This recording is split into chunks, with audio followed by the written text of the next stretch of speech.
구원하시는 하나님, 구원하시는 하나님 이런 제목으로 같이 말씀 나누겠습니다. 하나님의 도우심을 의뢰하는 시편 기자의 이 애쓰고 있는 모습을 엿볼 수 있습니다. 하나님의 도우심의 방편이 여러 가지 방법으로 이렇게 묘사되어 등장합니다. 3절에 보시면 새 사냥꾼의 올무와 심한 전염병이 나옵니다. 이 새 사냥꾼의 올무는 새를 잡을 때 뭐 여러 가지 방법이 있겠지만 그물을 보이지 않는 그물을 나무 사이에다가 이렇게 걸쳐놓고 새가 지나다니다가 그 그물에 딱 걸리게 만들어 버리는 그런 그물을 말하는 것입니다. 마귀가 우리를 아마도 이 시편 기자는 마귀가 우리를 걸리게 하려고 계획을 세우는 것들, 여러 가지 함정들, 우리를 속이는 것들 이런 것들을 마련해 놓고 이 하나님의 사람들을 이렇게 그물 쳐놓고 그리스도인들을 넘어뜨리고자 하는 이런 시도를 이 세세상꾼의 올무로 표현하고 있습니다. 그러나 그러한 새 사냥꾼의 올무가 걸쳐져 있다 할지라도 하나님의 은혜를 하나님께서 우리에게 구원을 베풀어 주시면 이 새가 그 그물을 벗어날 수 있고 또 그물에 걸렸다 할지라도 그 그물에서 건져 주시는 분이 하나님이시다라는 것을 보여줍니다. 또한 심한 전염병이 나옵니다. 이 전염병에도 걸릴 수가 있습니다. 이 병이 옮겨지고 전파되는 이렇게 전염성이 있는 병을 말하는 거죠. 그러니까 마귀가 사람을 넘어뜨리는 방법 여러 가지입니다. 그물을 쳐놓고 속임수를 통해서 걸리게 한다든지 혹은 옆에 있는 누군가의 악영향을 통해서 그 악영향을 이렇게 전염되듯이 미치게 해서 사람으로 하여금 또 넘어지게 만드는 여러 가지 방편으로 이 마귀가 역사하겠지만 그러나 그러한 모든 마귀의 계계들을 다 이기시고 구원해 주시는 분이 하나님이시다라는 것을 표현하고 있습니다.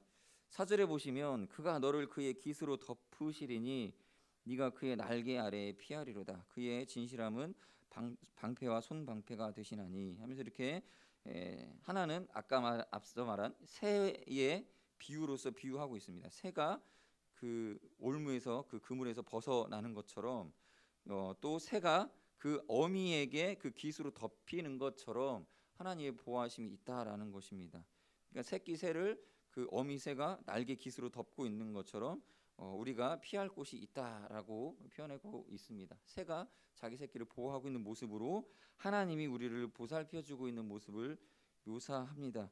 하나님은 그리고 그 진실함으로 우리를 보살펴 주십니다. 진실함 어떻게 나옵니까? 진실함은 방패와 손방패가 되시나니 하나님이 우리를 보호해 주시는데 그 보호하시는 방법은 어떠한 그 속임수, 눈속임이나 거짓으로서 이렇게 우리를 보호해 주신 이런 보호하심과 달리 정직함으로써 마땅하고 당당하게 정당하게 우리를 보호해 주신다라는 것입니다.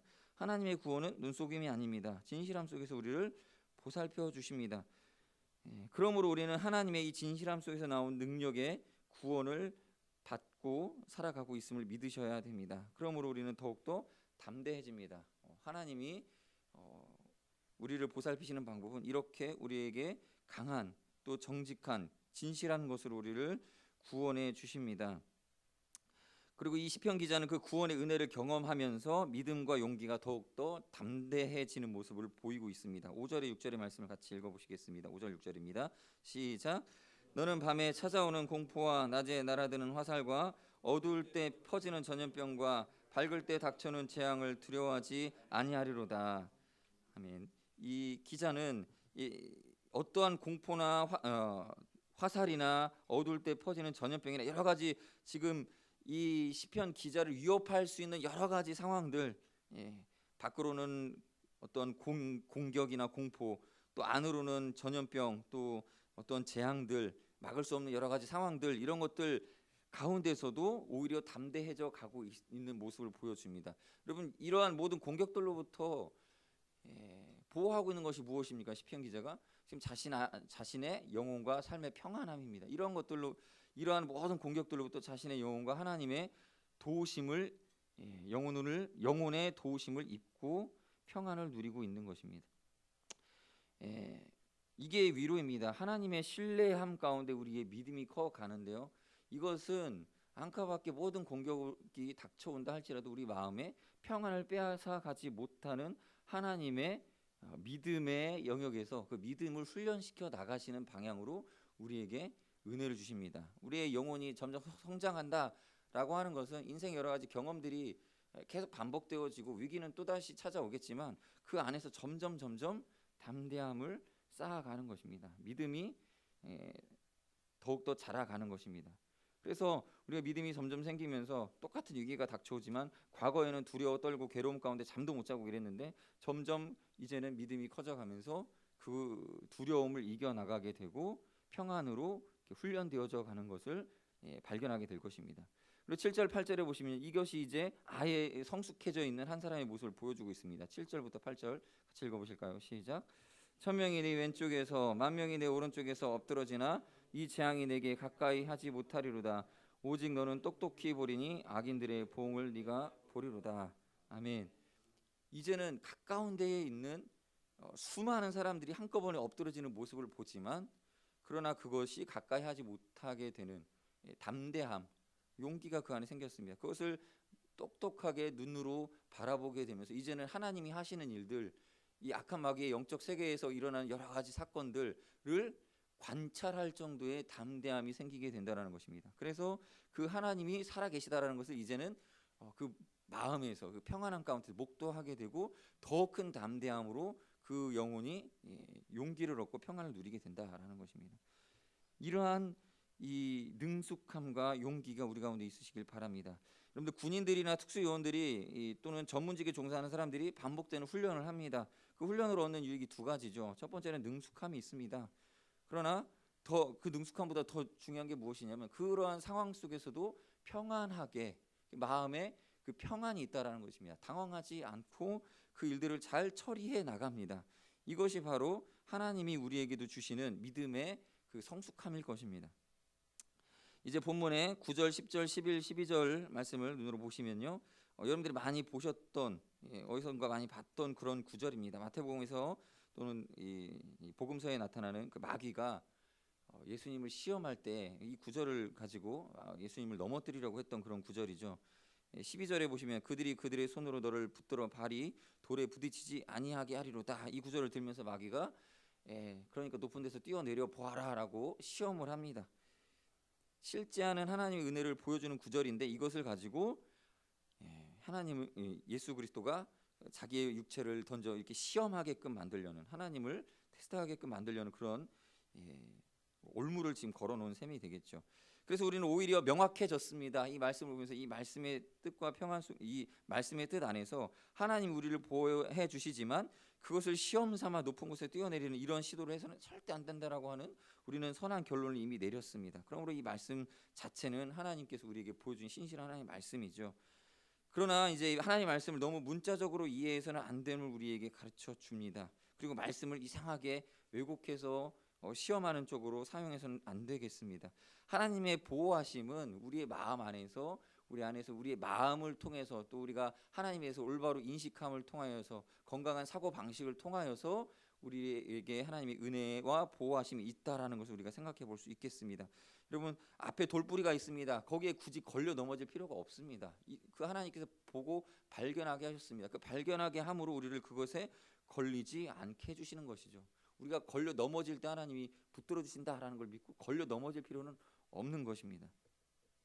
그러므로 하나님 우리를 여기까지 인도하여 주셨습니다. 여러분 인생을 한번 되돌아보시면 여러 가지 걸림돌들이 있었지만 하나님께서 때때로 우리의 눈을 열어주셔서 피하게 하시고 그 걸려 넘어지고 올무 놓여져 있는 이런 모든 그 그물에서 또 함정에서 우리를 벗어나게 하셨다는 것을 기억해 볼 수 있습니다. 그러므로 우리는 늘 감사의 제목으로 하나님의 보호하심을 감사할 수 있습니다. 이제 13절에서부터 16절까지 보시면요, 이 하나님의 은혜가 이제 승리로 주어진 것들을 보게 됩니다. 영적 싸움에서 크게 승리하고 이기게 하신 것들을 보게 되죠.